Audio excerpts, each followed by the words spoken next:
राजधानी रांची से करीब 200 किलोमीटर दूर जामताड़ा के पाबिया पंचायत का केटुआन टांड बस्ती। आधुनिक दुनिया से दूर इस बस्ती के लोगों की जिंदगी चित्रकला पर टिकी है। आदिवासी संस्कृति से जुड़ा जादूपेटिया चित्रकला को नई पीढ़ी के कम ही लोग जानते हैं, जिससे धीरे धीरे ये विलुप्त होने की कगार पर है। इस पेशे से जुड़े लोगों पर रोटी की आफत आन पड़ी है। काल्पनिक कहानी पर चित्रण करे लोग आदिवासी गांव में जाकर गीत गाते हैं और कहानी सुनाते हैं।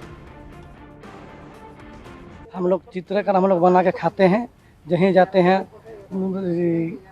संताली जगह आदिवासी टोला, वहीं पर हम लोग जाते हैं। इसी में हम लोग गुजारा चलाते हैं। छोटा मोटा घर है, जितना बाल बच्चा इसी हम लोग करते हैं सर। जैसे भी उन्हें जितना भी मिलता है देता है, इसी में हम लोग। चलिए अब आपको इस चित्रकला के बारे में बताते हैं। दरअसल ये चित्रकला बरसों पुरानी है और आम चित्रकला से काफी अलग है। आसपास के आदिवासी गांव में जब किसी की मौत होती है तब इस पेशे से जुड़े लोग वहां पहुंचते हैं। चित्र के माध्यम से और गीत गाकर परिवार के लोगों को आध्यात्मिक और नैतिक पाठ पढ़ाते हैं। हिंदू धर्म में आपने सुना होगा कि मरने के बाद गरुड़ पुराण की कथा होती है, जिसमें लोगों की मौत के बाद उसकी गलतियों की सजा क्या होगी इसका जिक्र होता है।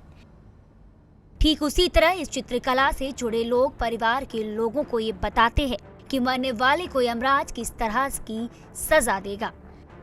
सजा को चित्र के माध्यम से प्रस्तुत करते हैं।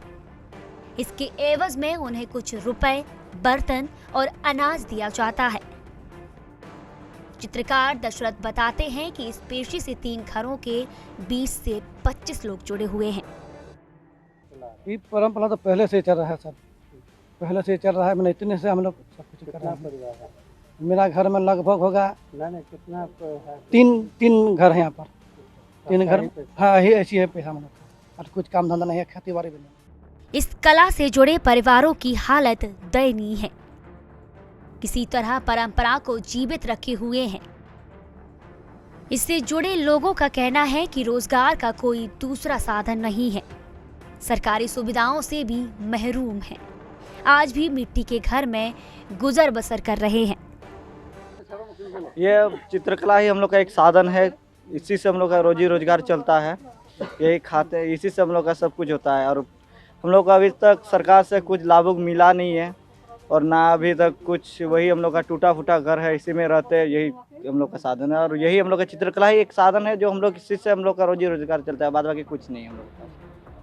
राष्ट्रपति पुरस्कार से सम्मानित साहित्यकार सुनील बास्की बताते हैं कि आदिवासी संथाल समाज से जुड़ी ये कला बरसों पुरानी है, जिसमें मनुष्य के जन्म से लेकर मृत्यु तक की गाथा चित्र के माध्यम से बताई जाती है।